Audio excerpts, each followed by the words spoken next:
Okay. Good morning. Today we will do Genghis Khan and the Mongolian conquest. Now, as you know, the Mongols have a terrible reputation for their brutality, for their atrocities. Today, I want to make the argument to you that what they did, given the circumstances, given the constraints they were under, was actually logical and understandable. Okay? So that's the argument I will make to you today. All right, so the Mongols. The Mongols, as you know, they are a steppe people. The steppe are divided into the western steppes and the eastern steppes. And they basically go from Hungary in Europe all the way to what is modern-day Mongolia.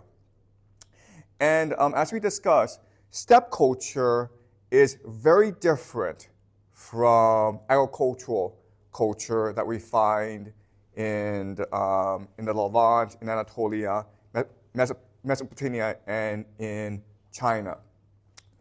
In the grasslands, the economy is what we call nomadic pastoral, meaning they will raise cattle as their source of food, and they will travel wherever there is grassland. Okay, and because of their economy, they have developed a certain culture. They are extremely violent. Their society, their culture is based around violence. And there's a lot of competition within these certain groups. So rather than think of these people as a nation or a race of people, it's better to think of them as a culture. Okay? And for the longest time throughout human history, they have been divided among many different tribes. Throughout human history, the nomadic pastoral people of the steppes have always been in conflict with the agricultural empires.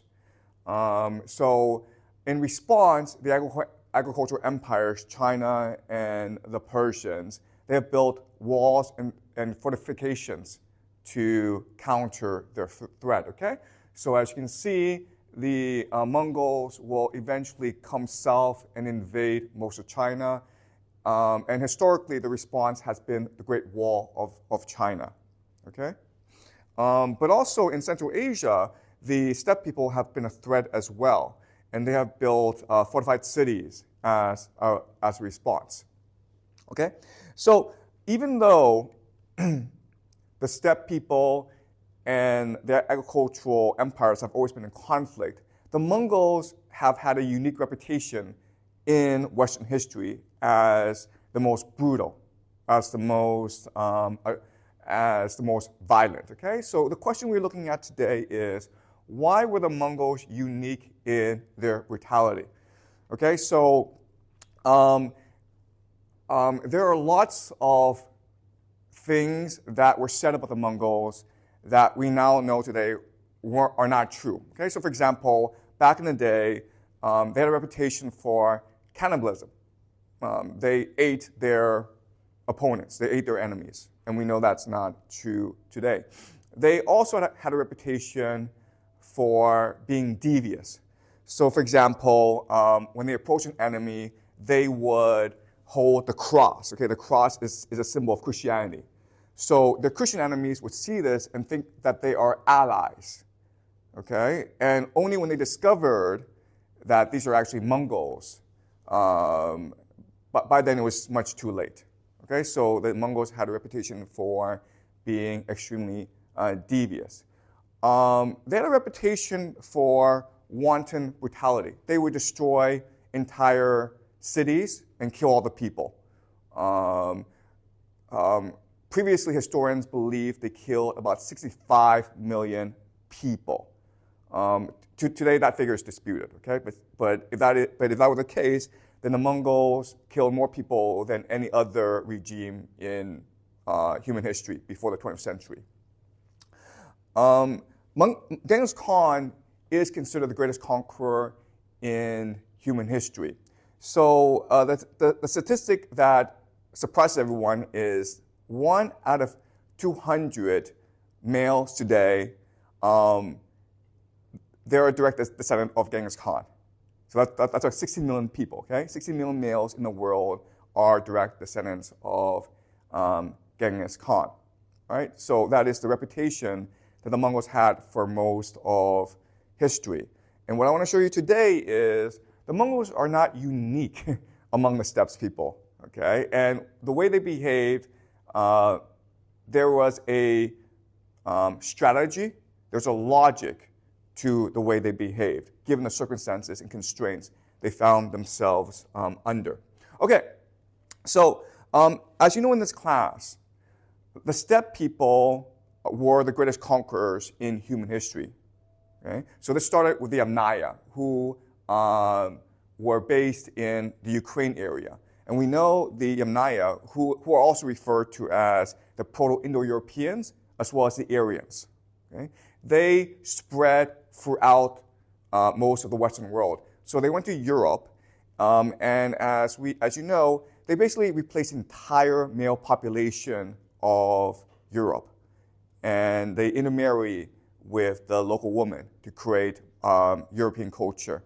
They also went south and conquered Iran and India, and then they went over to the eastern steppes as well. So it's really important for us to remember, and I know this is hard, but the Mongol people, they are culturally more similar to the Yamnaya than they are to the Chinese, even though genetically the Mongols may be more similar to the Chinese, okay? In this class, we focus on cultural values rather than genetic affinity.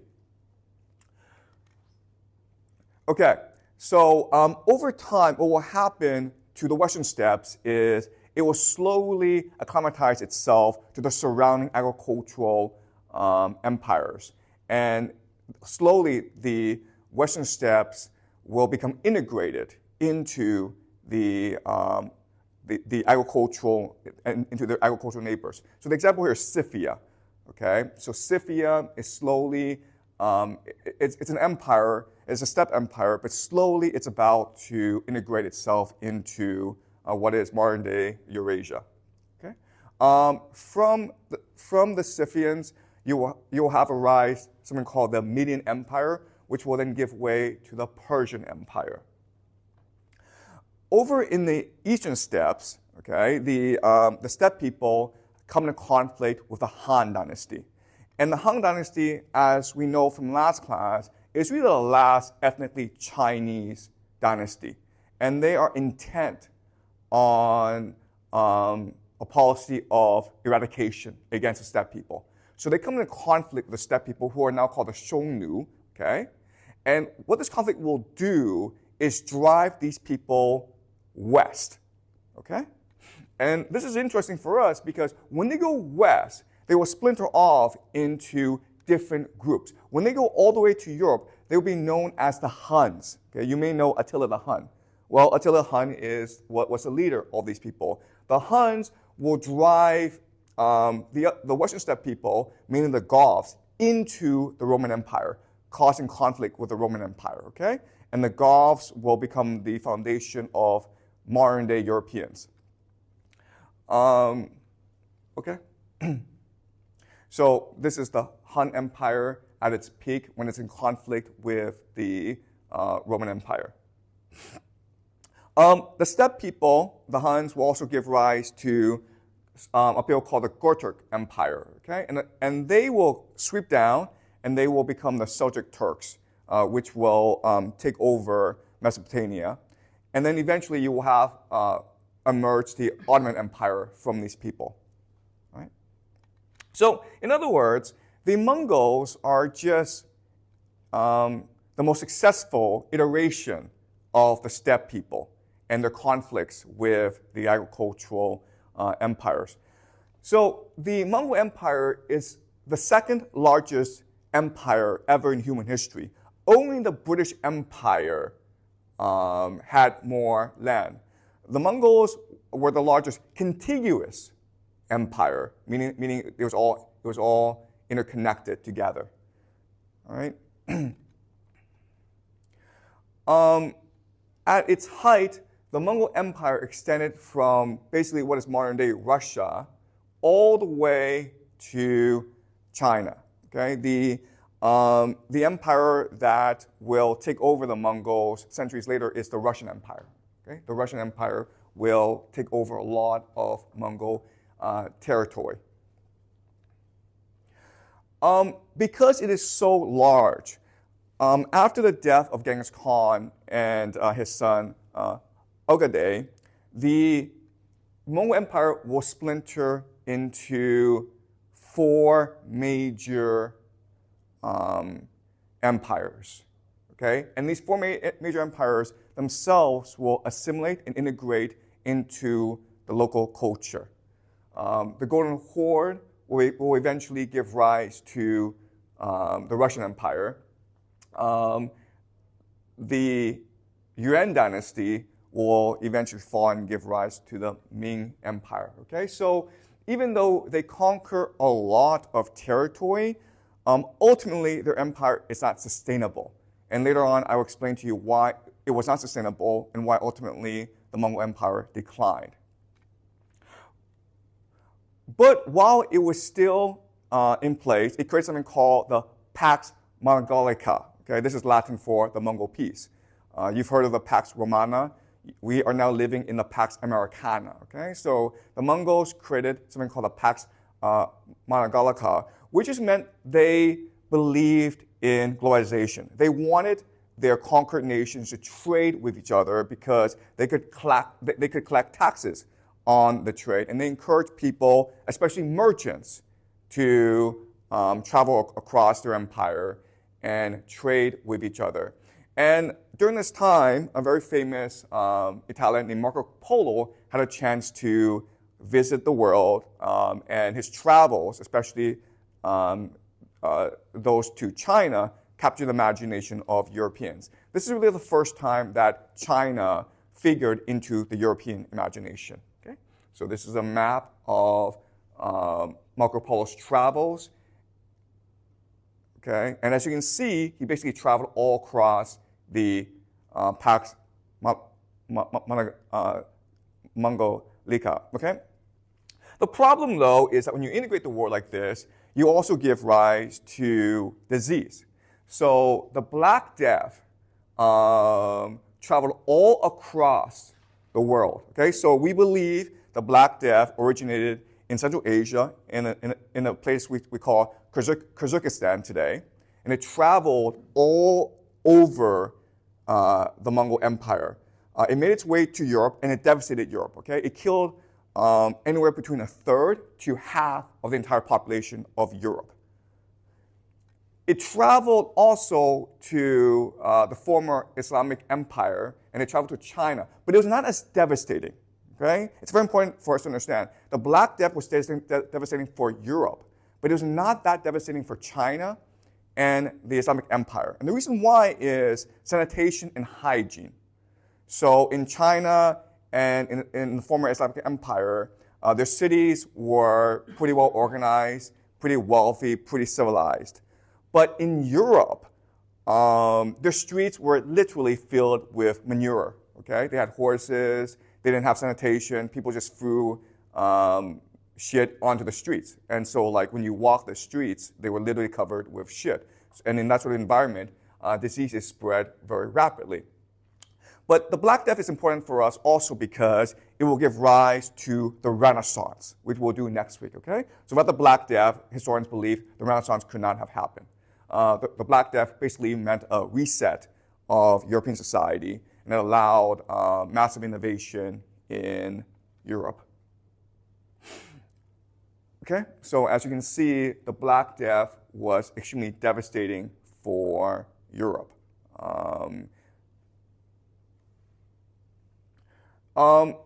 After the Mongols will come another great conqueror called Tamerlane, and he will be the last great conqueror from the steppes.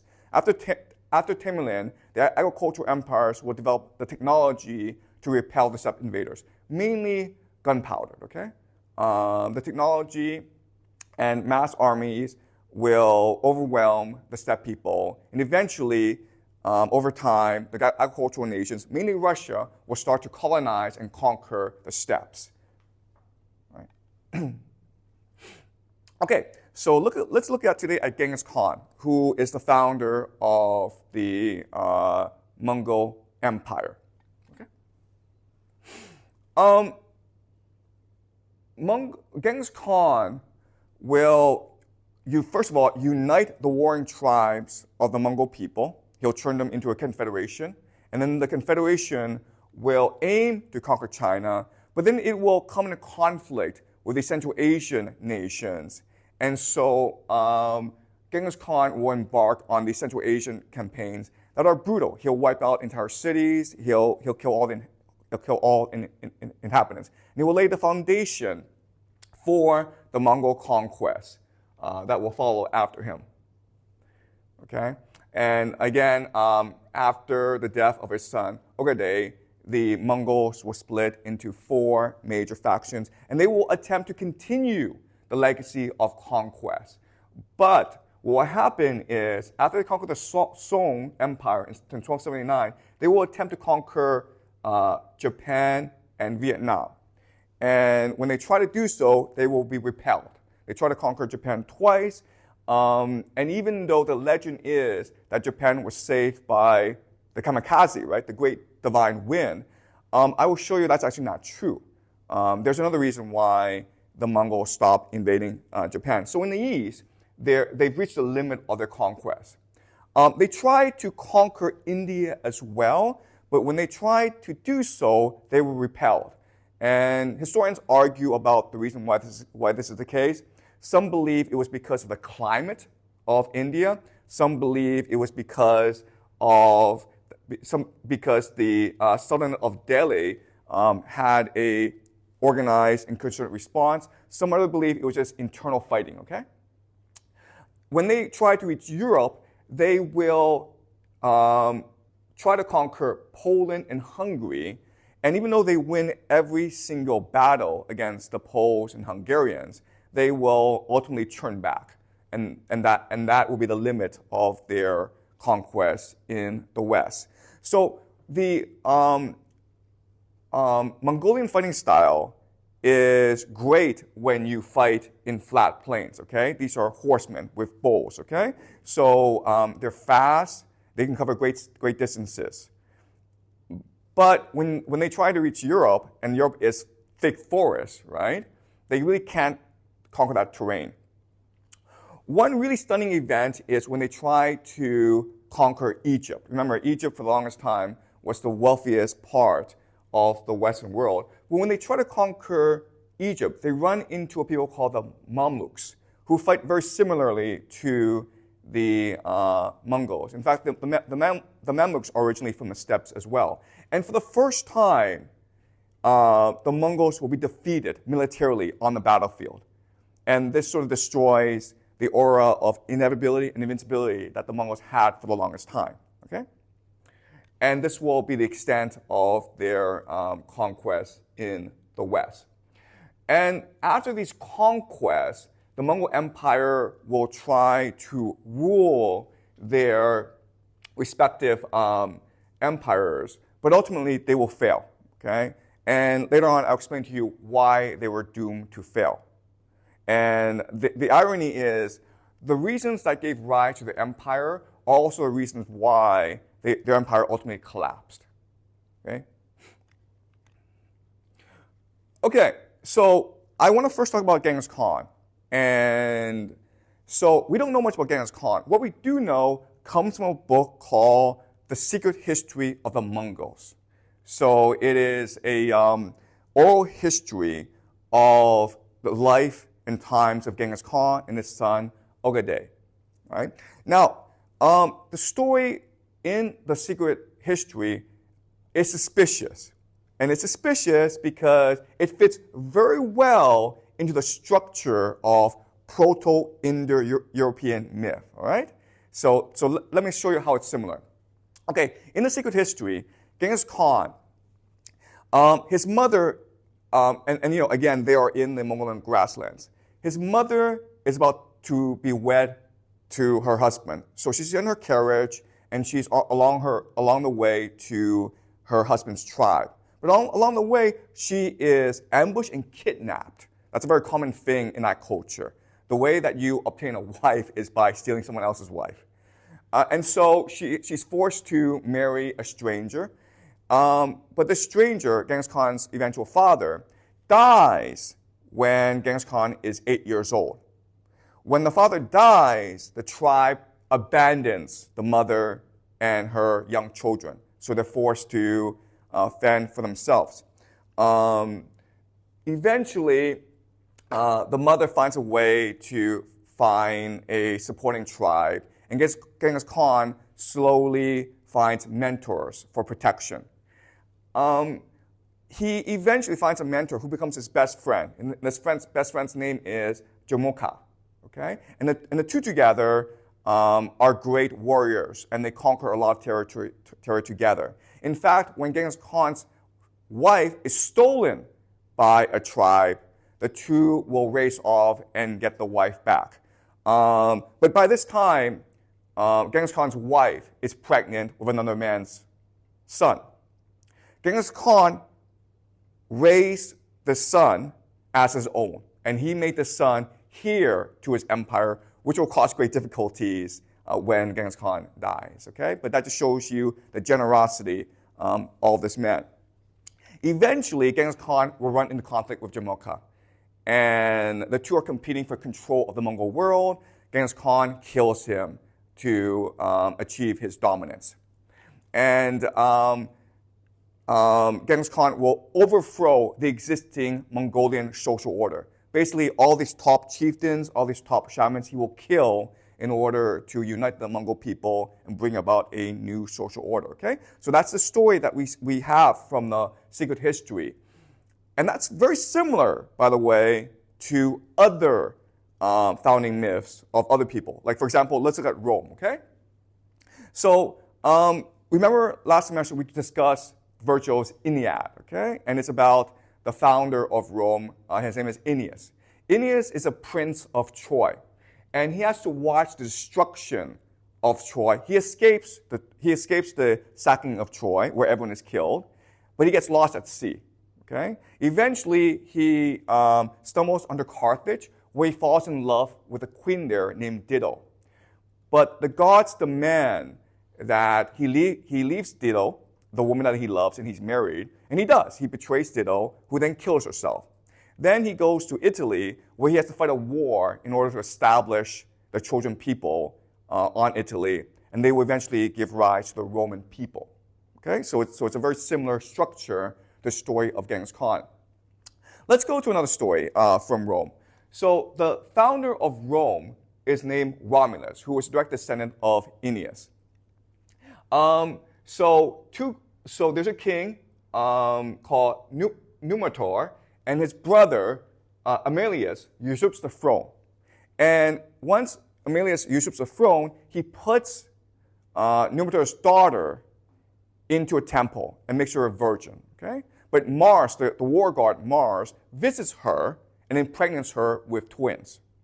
Numitor demands the twins be killed, and the twins are left alone by the Tiber River, okay? And everyone thinks that they will drown. But they are miraculously saved, and a she-wolf nurses them, and a shepherd adopts them. Eventually, they discover their true heritage, and they help their grandfather, Numitor, kill his brother, Amelius, and restore the throne. Then the two go off to found their own city, which is Rome, okay? But they're going to be one king, so the two fight, and Romulus kills his twin brother, Remus. All right? And then Romulus becomes Rome's first king, which will eventually give rise to the greatest empire in the European world. All right? So as you can see, the structures are very similar.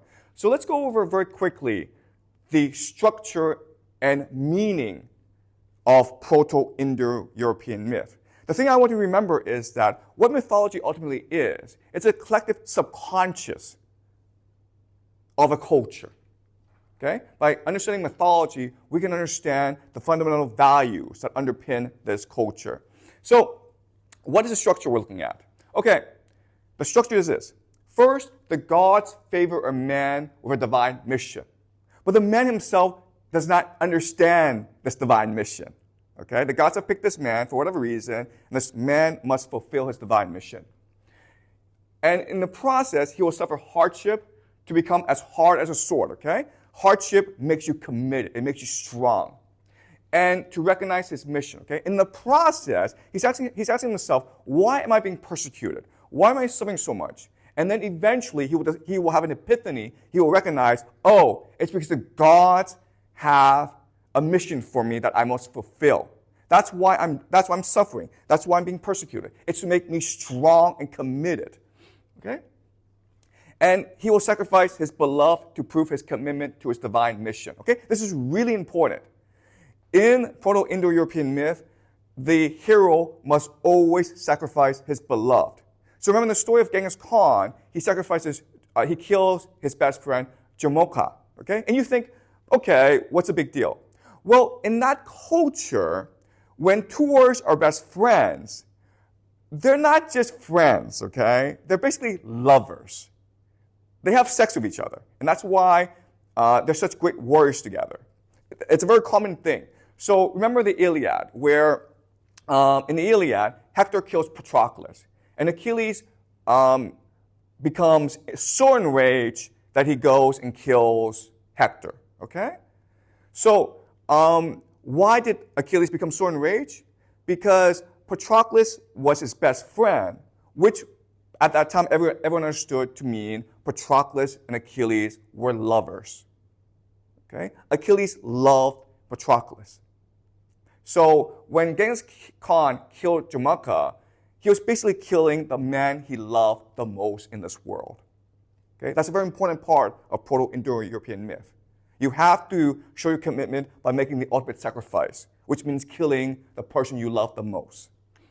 And once he does that, he will shatter the old world to build a new one, okay? That is the divine mission. The gods do not like this world. They want a flood to destroy this world in order for the world to be made anew. And this man, the Messiah, he is the one who will shatter the old world. He's the world shatterer, okay? He's the flood sent by the gods, all right? So that's a basic structure of Proto-Indo-European myth. And when we understand this, now what we can do is understand the power of the Jesus story within Christianity. Why is Christianity the most influential and popular religion in the world? It has to do with the story of Jesus, okay?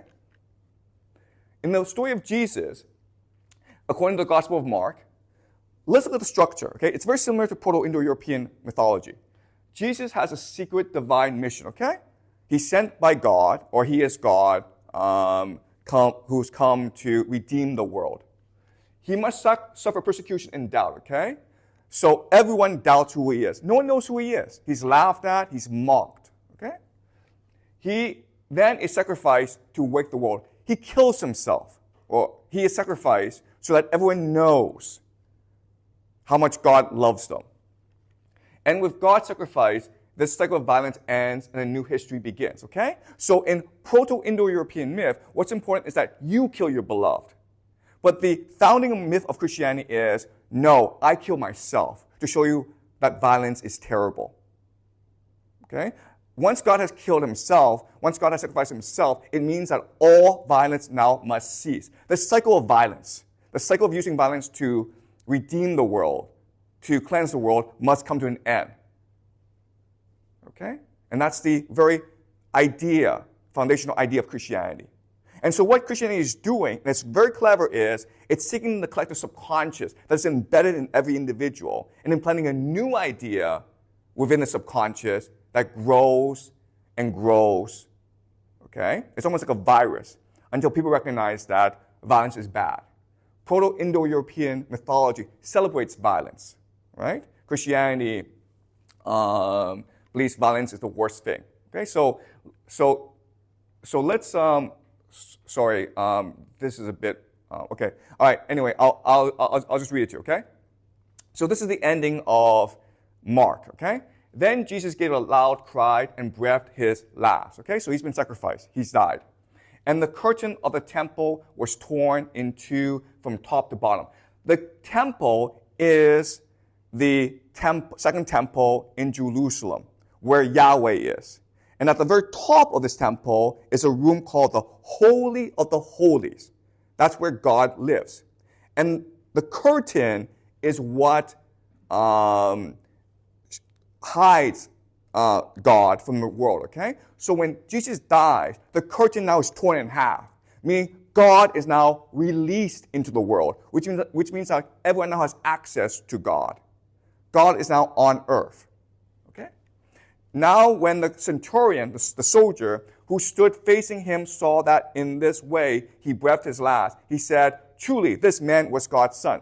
So the first person that Jesus revealed himself to was a Roman soldier. The first person that recognized the truth of Jesus and the power of his sacrifice was a Roman soldier who's always been taught that violence is the answer to everything. And once he's converted, he recognizes that violence is wrong and evil, okay? So that's the power of this mythology, okay? Does that make sense to you guys? All right.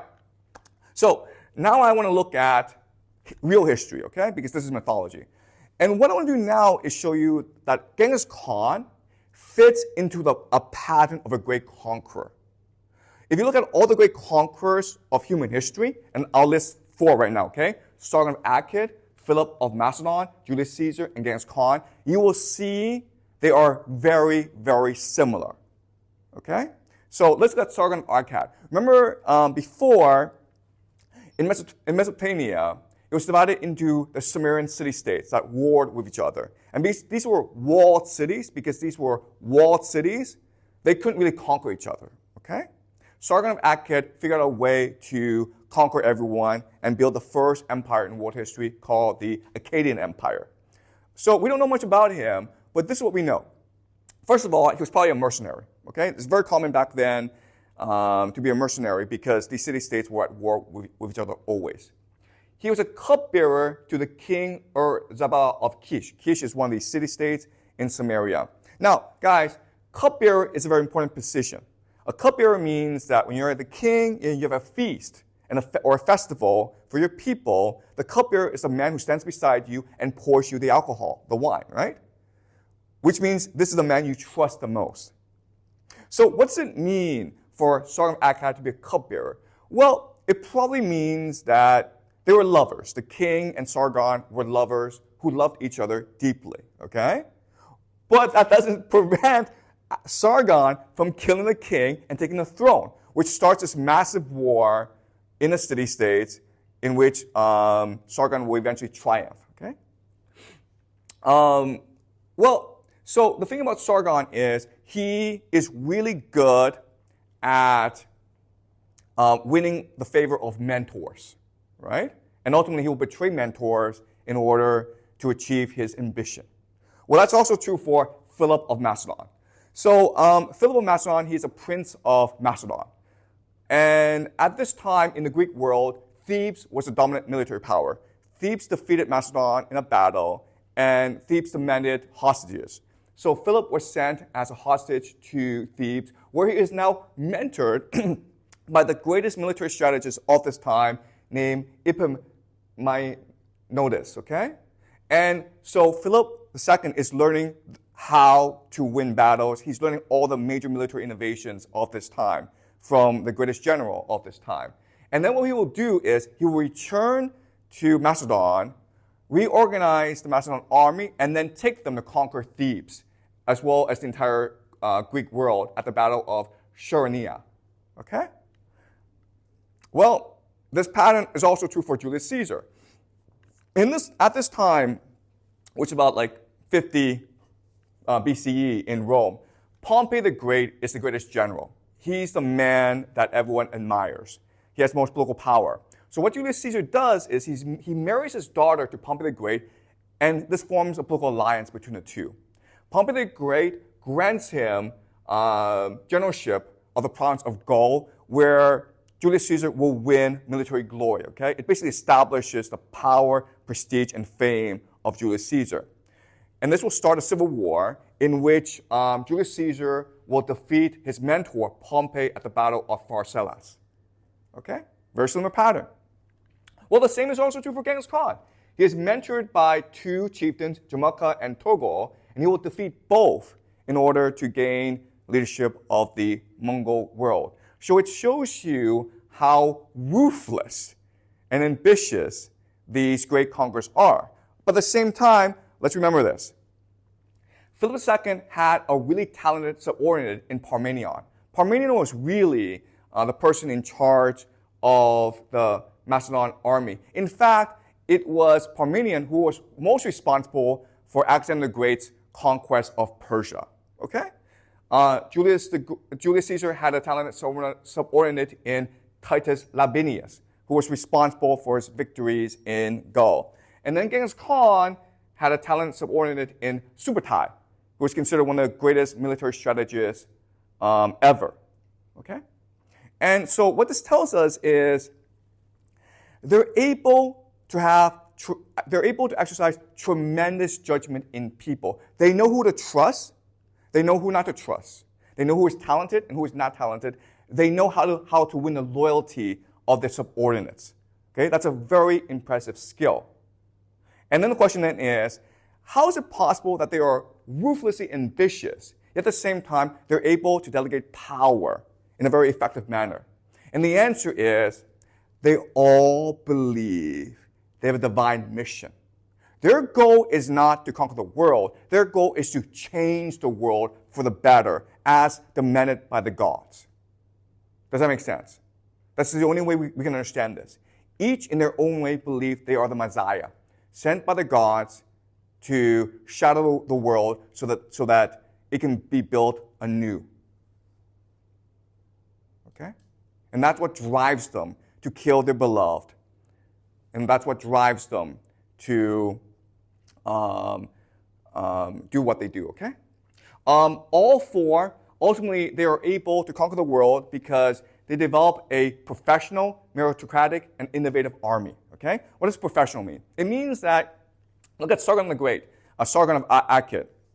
At this time, there were no professional soldiers. Most people were farmers, and you only fought off-season, okay? You might fight 2-3 months of the year. Sargon of Akkad was the first to say, nope, we'll have professional soldiers.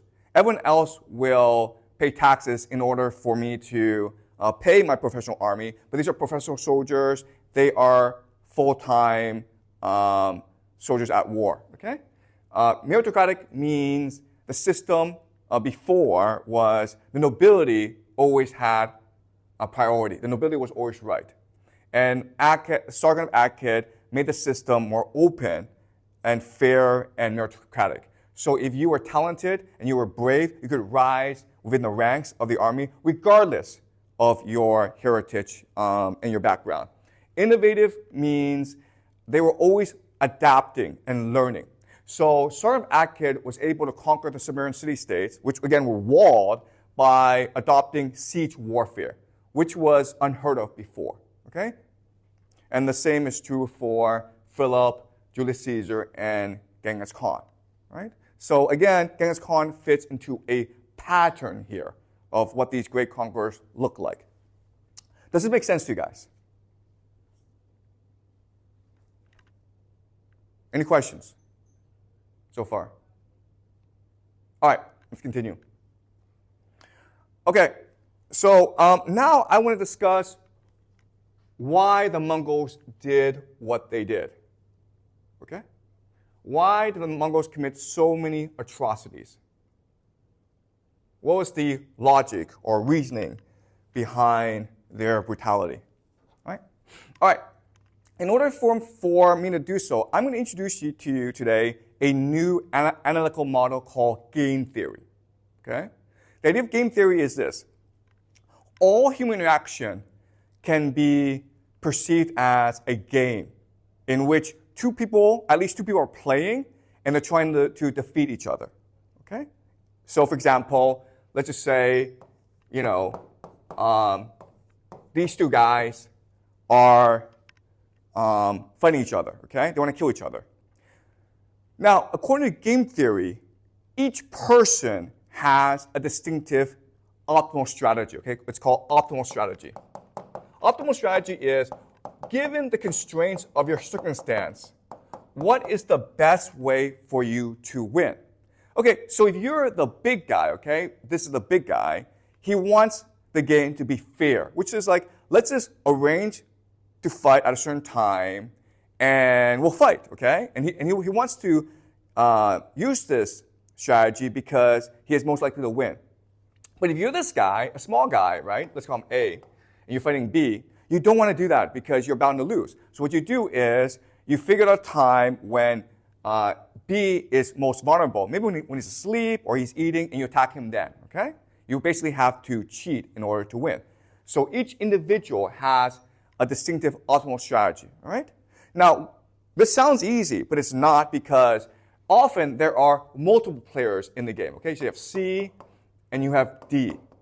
And when you have multiple players in the game, you have to think about alliances and coordination, okay? So it's possible that A and D will form an alliance to attack B, which will force B and C to form an alliance, okay? But once maybe C and B kill off D, then A and C will form an alliance to kill off B, okay? So what this tells us is, not only does each person have an optimal strategy given the constraints of the game, but this optimal strategy will change according to the circumstances. All right? Also, what's important for us to remember is that there are always these external constraints. External constraints might be just weather or weapons or whatever, okay? So game theory sounds easy, but it's extremely complicated because you always have to switch perspective in order to better understand why this person is doing what he or she is doing. Okay? Does that make sense? All right. So let's look at game theory and apply it to the Mongols. Okay, remember, the Mongols are a borderland people and they're fighting empires. And remember, if you're a borderland, okay, borderland empire, you have three distinct advantages. Okay, you have energy, you're open, and you're opportunistic. Okay, these are the three advantages that you have as a borderland people like the Mongols. As an empire, your three advantages are mass, you have a lot of people. You have organization, you have depth. Okay?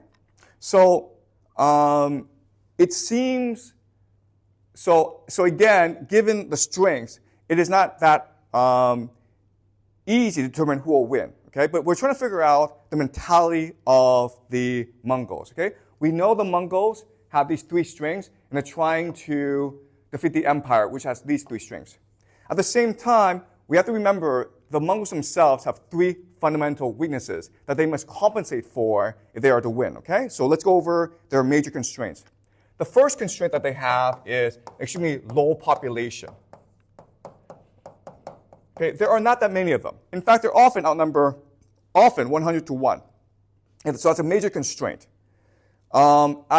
When Genghis Khan was alive, at his height, he had anywhere between 100,000 to 200,000 troops. Okay? The second constraint is the idea of distance and geography. What I mean by that is the Mongols have to fight over huge territory because Central Asia is a huge land, right? And this is problematic because of supply issues. Supplies. What this means is, if you're the Mongols, the thing that you cannot ever fight is a war of attrition. A war of attrition just means a long war in which you're trying to deplete the other person's resources. If you're the Mongols, the worst thing that can ever happen to you is if you're stuck in a war of attrition. if the siege is too long or the war lasts for too long, okay? Because eventually you'll run out of soldiers. So that's what the Mongols fear the most, okay? So distance. The last thing, this is really important, is governance. Governance just means the Mongols are nomadic people who do not know how to govern other people. So they don't be stuck in a situation where they're forced to govern other people. Okay? Does that make sense? And what this means is the idea of whole territory. When you conquer a new land, what you usually do is you put in place a new regime. They can't do that because they don't have the personnel for that. Okay? They often don't even have the personnel for siege warfare, but what they will do is recruit Chinese engineers, Indian engineers in order to implement siege warfare, okay? But bureaucrats are very hard to compensate for, okay? So these are three fundamental weaknesses of the Mongol system. Low population, they have to fight long distances, and therefore they have to worry about supplies, and they don't know how to govern other people, okay?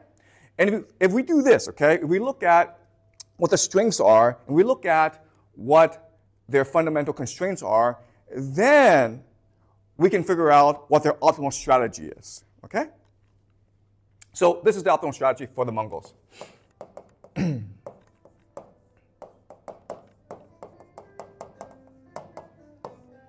The first is escalation dominance.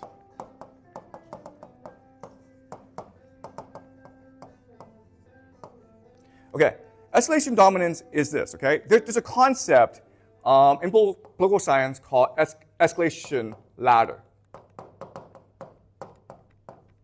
The escalation ladder, I mean, it's a very simple concept. It means like violence always escalates. So for example, I get into an argument with someone, okay?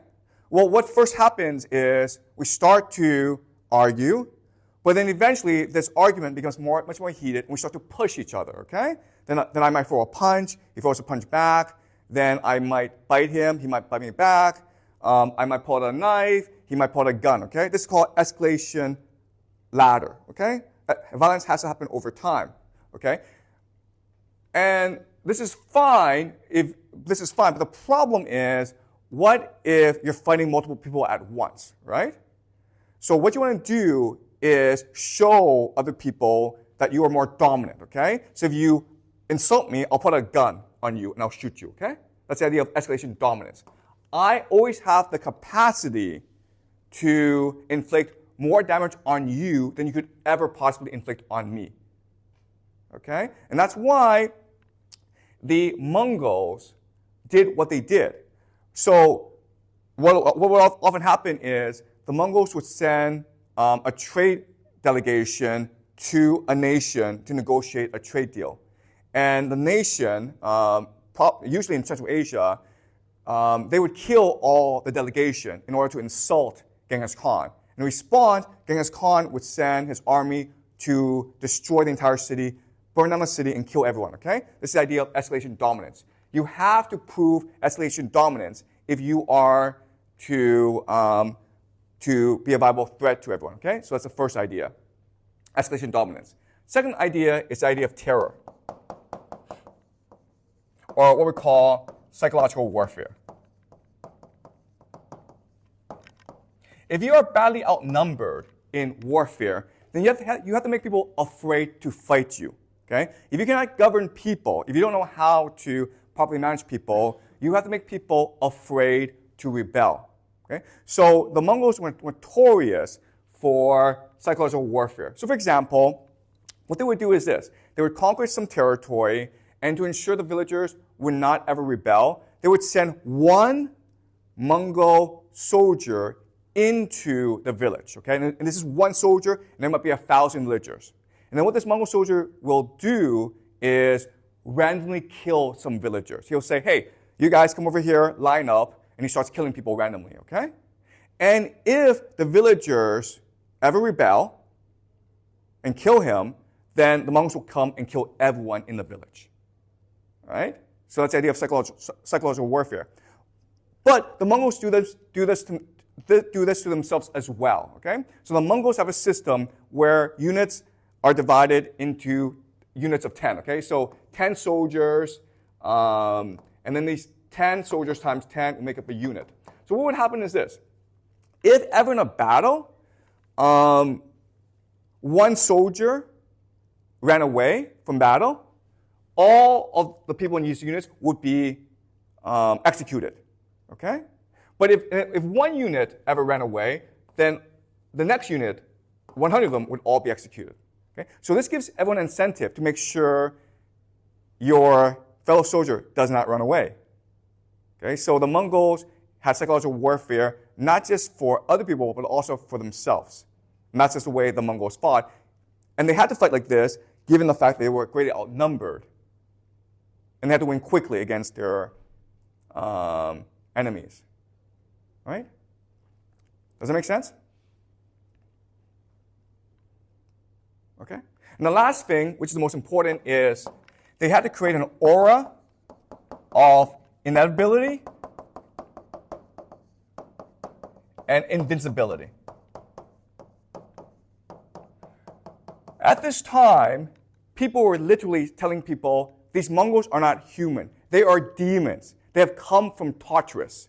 And that's where we get the name Tartars. They have come from Tartarus, hell, in order to kill everyone, okay? These are demons.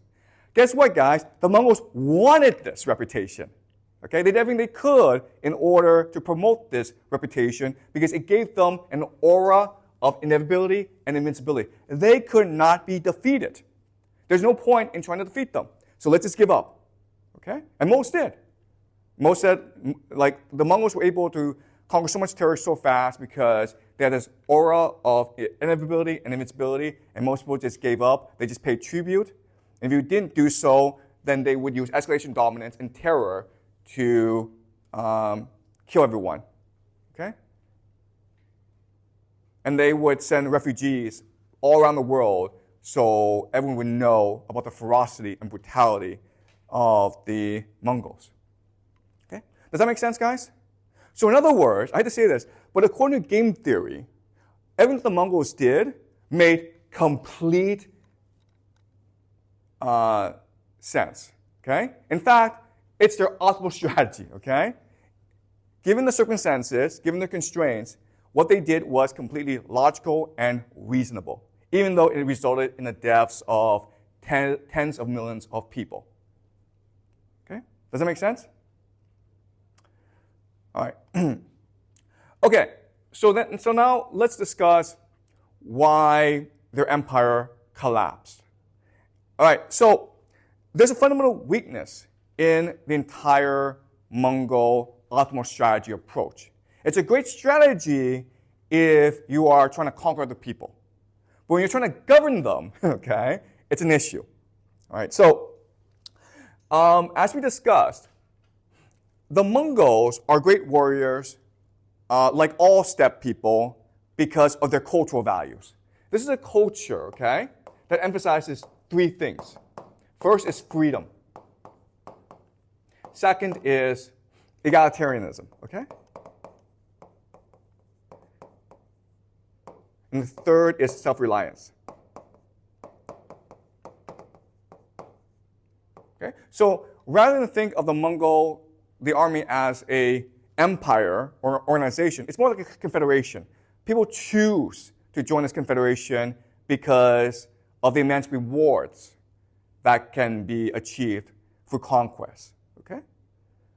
So this is a culture that values freedom, egalitarianism, and self-reliance, and therefore it makes great warriors.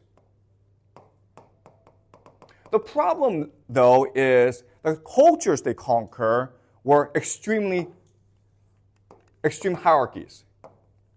All right, where you have maybe the emperor at the top, a bureaucracy, and then peasantry at the very bottom. So the vast majority were peasants.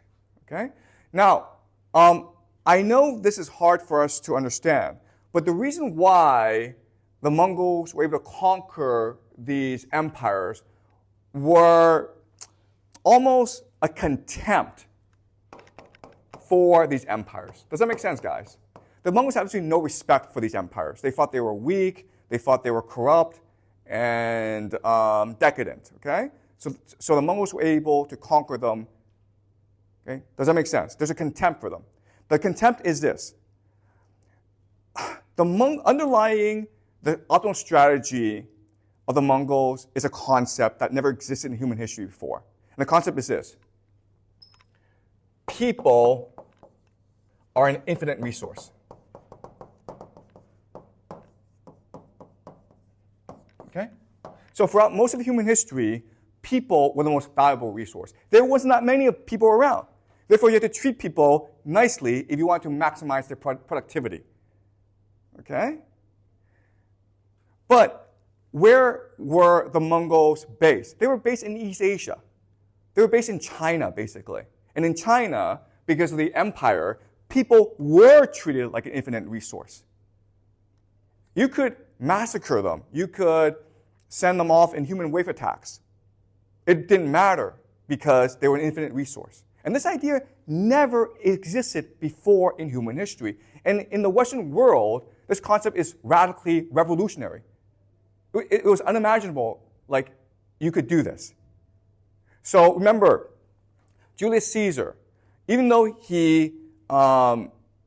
when he conquered Rome, he wasn't intent on massacring people. Why? Because people could be sold as slaves. That was the main way he made his fortune, by selling the Gauls as slaves.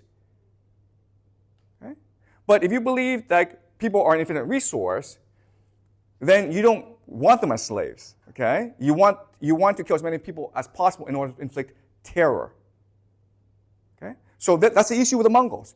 First of all, their value system did not lend itself to governing a hierarchy. They didn't know how to, and they didn't want to. Also, much more problematic was their contempt for the local culture. Okay? If you have contempt for the local culture, you're going to have problems managing the people. So in China, during the Yuan dynasty, the Chinese, there's a class system. The Mongols were at the top, and the Chinese were at the very bottom, okay? The foreigners were sort of in between. And that just shows you the Mongol contempt for Chinese people. And that's why ultimately the Chinese people rebelled against the Mongols.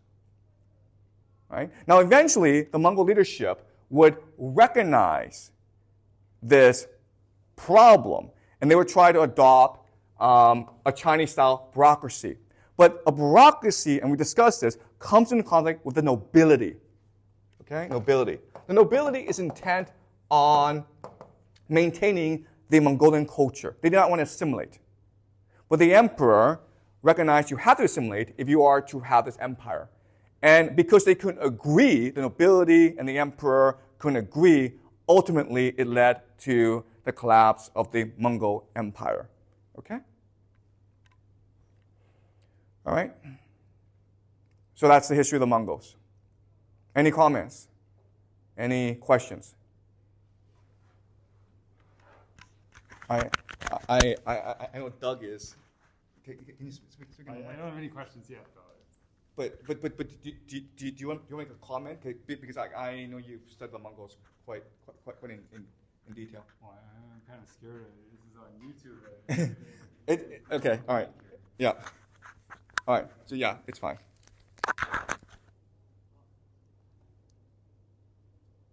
Okay. Any questions, guys? Like, I know there's a lot to take in, so ask questions.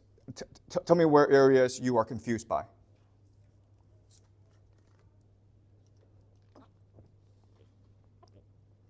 Okay, I got a question. Okay. So a few lessons ago, Yep. you talked about if there was a Viking university, you would definitely want to go to that. Yep. Right? And because like in the Viking world, it's all about freedom, equality, and self-reliance, right? Yep. So the Vikings might be running Harvard, but the Mongol University might be the Oxford one. Yeah. Yeah. You got any sympathies one way? Yeah, that's a great question. Okay, that's a great question. Vikings versus Mongols. Okay. Okay. All right. So, the Vikings and the Mongols all come from the Proto Indo-European culture. What we know about culture is that it's very fluid, and it will change over time, and it will adapt itself to the local cultures, okay? And so the Vikings were in Europe, and the Mongols are near China, okay? And I have to say, like, I think if I wanted to be a Viking or a Mongol, I prefer to be a Viking, okay? And the reason why is the Vikings never really adopted a belief that people were an infinite resource. They couldn't because Europe was very poor. And the Vikings, regardless, even though they were brutal, they still had respect for their opponents.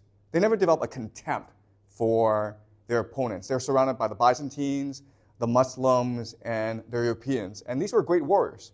So the Vikings felt they had a lot to learn from these cultures. And in fact, ultimately, the Vikings will assimilate themselves into these cultures in different environments, okay? So the Mongols are different, though. The Mongols are based in East Asia, and they did ultimately adopt a belief that people are an infinite resource. And they had tremendous contempt for Chinese culture, okay? And that changes you as a person. When you believe that people are an infinite resource and you are contemptuous of other cultures, it also, in a way, makes you contemptuous of yourself, if that makes any sense. Okay? And so ultimately, that's why the Mongols were not able to, even though they had tremendous wealth, they didn't really produce cultural monuments. We don't have, like the Vikings, I mean, as I mentioned, the Vikings were fundamental development of Western civilization. The Mongols were not fundamental development of any civilization. I mean, they caused a lot of havoc, and they were great conquerors, but they didn't leave a rich cultural legacy. So, and I think it has to do with the belief, like, people are an infinite resource, okay? So I would much prefer to be a Viking. I would much prefer to be enslaved by a Viking than a Mongol. Like if I were a slave, I would much rather be a slave to a Viking than a Mongol, okay? If I were a slave to a Viking, then the Vikings would at least become my friend. They'd be like, hey, tell me about your culture, or any stories that you can tell us, okay? And if you were a great storyteller, then they would make you, they would treat you very, very nicely because you're helping them learn more about your culture, okay? The Mongols had absolutely no interest in other cultures. They were interested in conquering and exploiting other people, all right? I could be wrong, all right? And I'm probably making these crass generalizations, but I believe with the Vikings, there's a general curiosity about the world that comes from a general respect of other cultures. Whereas the Mongols were not curious about the world, they were intent on conquest and enslaving other people and exploiting other people. Okay, they were predators. And again, that could be my prejudice, but based on my readings so far, that would be my belief. But please change my mind. Sounds good. Okay, all right. Thanks for the question. Okay, great question. And any other questions? So you mentioned that in the Mongol culture they don't have a lot of people, right? So Sorry. So population, okay? So the Mongol population is loosely defined. Okay, do you understand? It's hard to say who's Mongol and who's not Mongol because that entire area has a similar culture, and it's very hard to figure out where the borders are. Okay, like you mentioned that it's a limitation for them that they have no population. yeah. Then why would they believe that people are an infinite resource? Okay, great question. Okay, yeah. So you're right. So the Mongols are a low population. So why would they believe that people are an infinite resource? And the answer is because they are always in contact with China. Okay, so the Mongols were always in contact with China, and as I mentioned, the interaction happens in three ways. Okay, the Mongols are working as either mercenaries for dynasties in China, or they are trading. Okay, or they're raiding and pillaging. Okay, So for centuries, there's been contact between China and the Mongols. So where did the Mongols learn the idea that people are infinite resource? Well, they learned it from China, right? And why did they learn from China? Because Chinese warfare was also predicated on the belief that people were an infinite resource. Does that make sense? So basically the entire idea of warfare in China is I organize this peasant army, I throw it at my opponent, okay? And if my entire army dies, guess what? I'll just go and I'll raise another peasant army and throw it at my opponent again. Okay? It's like human wafer tax. Okay, we call this human wafer tax. This was pioneered in China, okay? And the Mongols just took it and used it everywhere else. Right? So if you're the Mongols and you're fighting this enemy and they're just throwing these peasants at you and you're killing them all, but no one cares because then like a month later another peasant army comes at you. Okay? You quickly adopt the idea like people are an infinite resource. Right? Does that make sense? I think they were also pretty liberal's not the right word, but they were pretty loose in terms of like who could be a Mongol or not. Yeah. Right? Yeah. And so it could absorb different populations into the fighting forces, right? So Yeah. You could take Chinese people in, you could take different Turkic people in, you could take Persians in, and That's right. Yeah. So it depends on how cooperative you are, basically. That's right. The Mongols were a very open society. Like if you had a benefit to the society, and so for example, if you're a Chinese teacher or a Chinese scholar or a Chinese engineer or a Chinese merchant, they would quickly assimilate you, okay? And then they would kill everyone else. Okay, so they're a pretty open society. Okay, so does that make sense? Okay, great. Any more questions? So like I'm curious about, you mentioned the structure of like Proto Indo-European myth structures. Yes. And like in different cultures they are basically the same structure. So did people like make this structure intentionally or it's just coincidence? Okay, great. Okay, all right. So let's talk about mythology. All right. So again, if you actually study mythology, what you recognize is there's a structure that's very similar across many different cultures, right? So if you look at Greek, if you look at Roman, Norse, Mongolian, okay, and I could go on and on and on. There's a very similar structure, even though the characters might be different, okay? But it's a mythology that celebrates violence and individualism as a way to remake the world, okay? It celebrates strength, individualism, violence. So why is that the case? And it's about culture, cultural values. So as I discussed in this class, cultural values are the most persistent part of who you are. Why? Because it's part of your subconscious, okay? There's a conscious you, and there's a subconscious. And ultimately, you are your subconscious. And subconscious is composed of your cultural values, okay? This is the essence of who you are.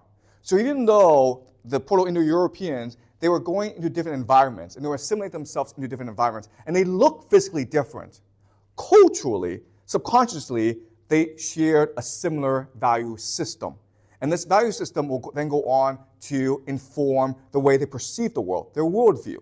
And this worldview will then manifest itself through mythology, which will eventually become literature. Okay? Does that make sense? So they might have changed clothes, they might have changed their hair color, but their soul was still Proto-Indo-European. Okay? And the same is also true for language. And that's why so many words repeat themselves in different languages, okay? All right? Does that make sense? Okay, great. Any more questions?